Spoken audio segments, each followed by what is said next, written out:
묵상이란 말씀의 거울 앞에서 자신의 내면과 자신의 삶을 들여다보는 과정입니다. 하나님께서 오늘 나홈서 2장이라는 거울을 통해서 내 모습을 어떻게 보여주시는지 함께 살펴보도록 하겠습니다.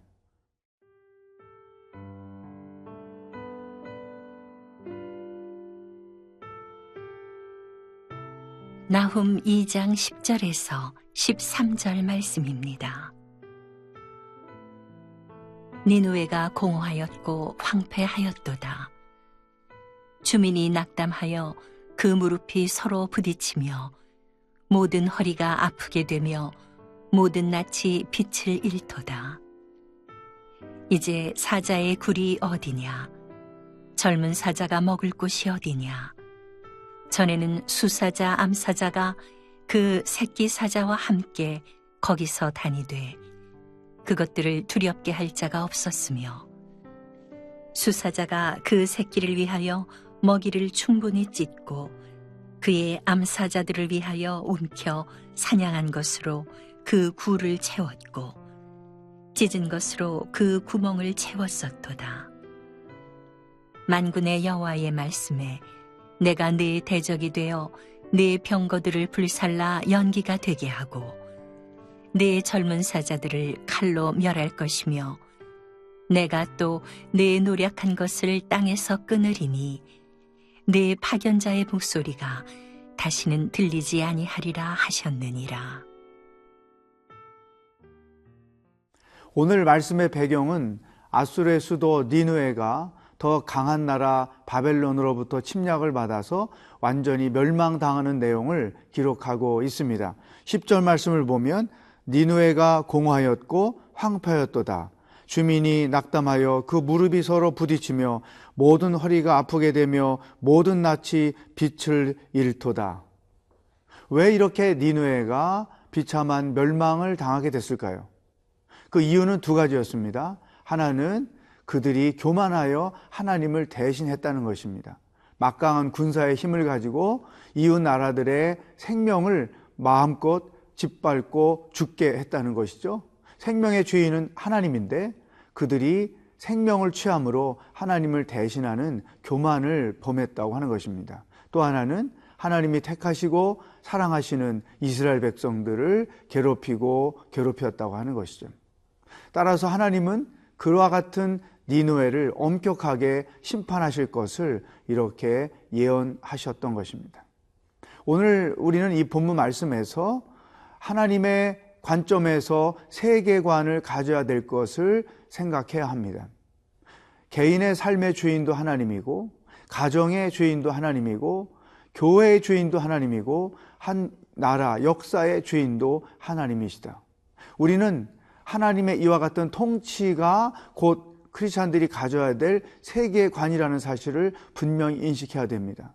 사람이 권력을 가지고 한 나라를 통치하는 것 같으나 또 교회 리더들이 교회를 다스리는 것 같으나 집안의 가장이 그 집안을 다스리는 것 같으나 사실은 그 뒤에 살아계신 하나님이 있다고 하는 것이죠. 우리 크리스찬들은 이러한 하나님의 통치를 분명하게 인식하고 온 세계가 하나님의 다스림 가운데 있다고 하는 그와 같은 세계관을 가지고 있어야 합니다. 또 하나님은 어떻게 우리를 통치하시는가? 공의와 사랑으로 통치하신다는 것이죠. 하나님은 어떤 일이든 구부러움이 없게 행하시는 분이요 모든 일들을 사랑으로 행하시는 분이다. 그러므로 우리 크리스찬들은 역사를 주장하시고 개인의 삶까지도 주장하시는 분이 하나님이라는 사실을 분명히 안다면 그분의 통치와 똑같이 어느 곳에서나 무엇을 하든지 의롭게 해야 하고 무엇을 하든지 사랑으로 해야 한다는 것입니다. 또 이 크리스찬들은 이와 같은 하나님의 사랑과 의의 근거에서 모든 생활을 해야 되기 때문에 근본적으로 하나님과도 올바른 관계를 갖고 살아야 되고 다른 사람들과도 올바른 관계를 갖고 살아야 하는 것입니다. 그래야만 우리의 삶 가운데 하나님의 통치가 이루어진다는 것이죠. 사람들이 질문을 많이 합니다. 어떻게 하는 것이 하나님의 다스림을 받는 것이냐? 하나님은 말씀을 통해서 우리를 다스리십니다. 우리가 매일 말씀을 묵상하고 묵상할 말씀대로 살아야 하는 이유는 곧 그것이 하나님의 다스림이요 하나님의 우리를 통치하시는 방법이기 때문입니다. 내가 말씀을 묵상하지 않고 그 말씀을 따라 살지 않으면 내 인생의 주인 노릇을 하게 되고 내가 원하는 대로 내가 하고 싶은 대로 인생을 하게 되는 것이죠. 그것을 성경은 교만이라고 말하는 것입니다. 니느웨의 치명적 문제가 바로 거기에 있었던 것입니다. 자기들이 하나님 노릇을 했습니다. 어떻게 했을까요? 생명을 한 나라의 역사들을 자기들 마음대로 주관하고 짓밟았던 것이죠. 그것이 하나님을 대신하는 어리석음을 범했던 것입니다. 여러분, 우리는 조심스럽게 내 삶이 하나님의 통치 가운데 있는지, 나는 매일매일 하나님의 다스림을 받으며 인생을 살아가고 있는지 들여다볼 필요가 있습니다.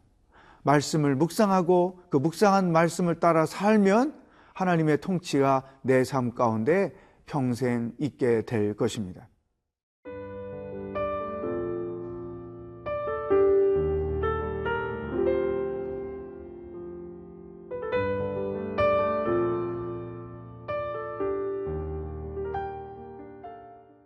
성경에서 말하는 교만이란 인간이 하나님을 대신하는 것을 의미합니다.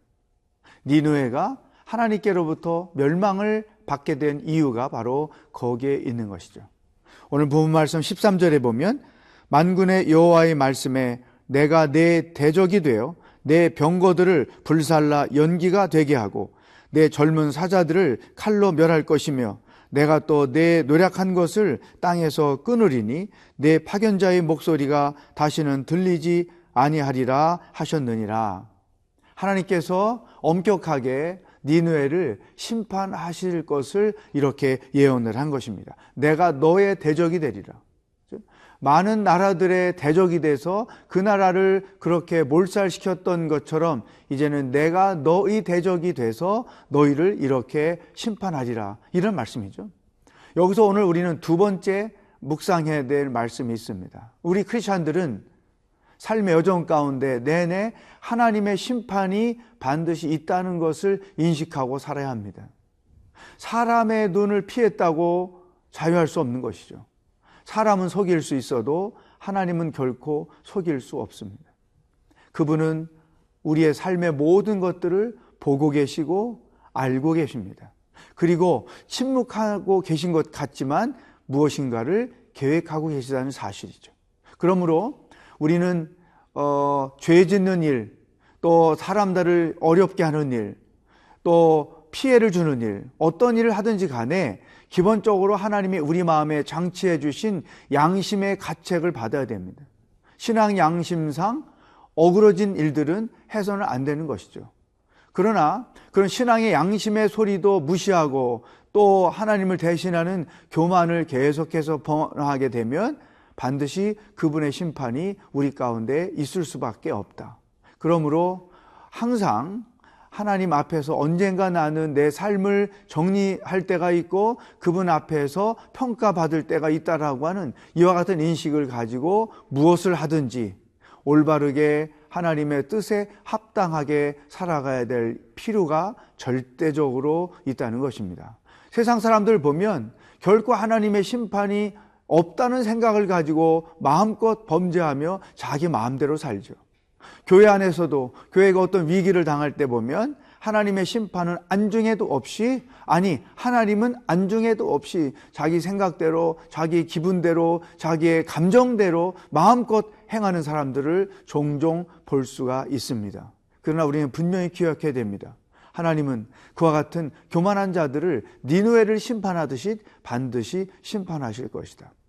우리가 어떤 일을 하든지 하나님이 이 생각을 갖고 계시고 하나님이 반드시 평가하시고 심판하신다. 내가 사람보다 하나님을 더 두려워해야지. 이와 같은 생각을 가지고 무슨 일을 하든지 신앙인의 입장에서 합당하게 해야 되고 자기 양심의 소리에 합당하게 행하는 자들이 절대로 되어야 한다는 것이죠. 여러분, 하나님을 안 믿는 자들이야 양심의 가책도 느끼지 않을 수도 있고 하나님의 심판이 없다고 생각하고 자기 마음대로 살 수 있겠죠. 그렇지만 하나님을 믿는 우리 크리스찬들은 그렇게 살 수가 없다는 것이죠. 신앙의 양심, 또 하나님의 심판이 있다는 이와 같은 분명한 인식을 가지고 무슨 일을 하든지 올바로 하나님 안에서 그분의 뜻에 합당하게 살아갈 필요가 있다는 것입니다. 오늘 이 말씀을 통해서 우리의 삶을 돌아보십시다. 하나님께서 심판하실 수밖에 없는 내 삶의 구석은 없는지, 삶의 내용은 없는지 하나님 앞에서 들여다보며 하루를 새롭게 살아가는 축복이 여러분 가운데 있기를 바랍니다. 기도하겠습니다. 하나님만이 우리들의 삶과 가정과 교회와 역사를 다스리시고 통치하시는 분인 것을 분명히 믿습니다. 말씀을 묵상하고 그 말씀에 순종함으로 하나님의 통치가 우리의 삶 가운데 날마다 이루어지는 놀라운 축복이 있게 하여 주시옵소서. 예수님의 이름으로 기도하옵나이다. 아멘.